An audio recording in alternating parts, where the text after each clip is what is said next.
Welcome back to TWN Academy. I'm your registered dietitian, Lisa Hayim, and today we're talking about saturated fats. When it comes to bad fats, the only fats I'm ever going to refer to as bad are trans, specifically those that are man-made. There are a few sources of natural trans fats, but most of them are man-made and artificial. Trans fats are considered bad because they do a double whammy on the body. They raise the LDL, the bad cholesterol, and lower the HDL, the good cholesterol. So to avoid trans fat, just be aware of fried foods, margarine, vegetable shortening, or anything that contains the word hydrogenated or partially hydrogenated oil, even if it claims to be trans fat free on the label. Saturated fat is the trickiest of topics right now because it has been oversimplified that all saturated fats are bad. In reality, they're kind of like in-between fats. We are learning more and more that there are different types of saturated fats, and they drastically differ in what they can do for our health and how they are absorbed and metabolized in our body. Foods that are high in saturated fats come mostly from animal sources and from coconut. In the American diet, we are eating tons of saturated fat all day long. High sources of saturated fat are found in meat, whole milk, cheese, and coconut oil, and of course in all the processed and fast food that we are consuming. We know that a diet that is rich in saturated fat can drive up total cholesterol, increasing that bad LDL that causes blockages to form in the arteries.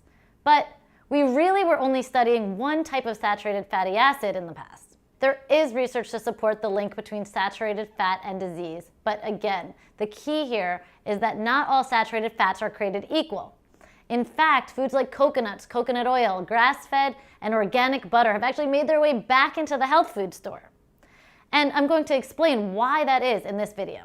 The first thing we need to understand is that there are 3 different types of saturated fats. I have linked a chart below in the notes so you can follow along as we break down this complicated topic.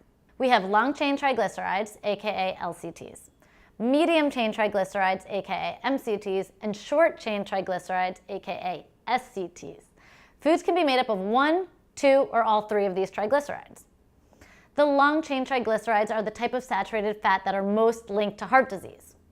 Medium-chain triglycerides, however, are absorbed completely differently than the long-chain triglycerides. LCTs have to first get broken down in the intestine, then get remade. Then they're transported around the blood or stored away as fat. MCTs, however, are absorbed intact, taken directly to the liver, and then used immediately for energy. MCTs can be used directly for energy, meaning we won't tuck them away for later. We use them right away.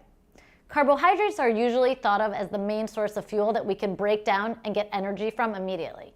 But unlike carbs, MCTs won't cause the blood sugar to surge, so this can really be viewed as a positive thing. Lauric acid is a specific type of MCT that's found in coconut and palm oil. It's also found in grass-fed butter. It's extremely antimicrobial. And people that live in the blue zones, these are the places where people tend to live longer and healthier lives, actually eat tons of coconuts, a food that is rich in lauric acid. One type of short-chain triglyceride is called butyric acid. Butyric acid aids in digestion, fights inflammation, and is really good for gut health. Ghee has become increasingly popular because although it's a dairy product, it doesn't contain any lactose or casein and contains even more MCTs and SCTs than grass-fed butter. The main takeaway here is that saturated fats really lay in the gray, and how healthy they are really depend on the type of saturated fat we are consuming and how often are we consuming these fats. If you plan on decreasing your saturated fat, be mindful of what you are replacing it with. I recommend supplementing with omega-rich foods, which are a type of unsaturated fat, and avoiding the trap of turning to refined carbohydrates and sugar. If you like this video, please subscribe by hitting that red button below, and I'll see you in another episode of TWN TV.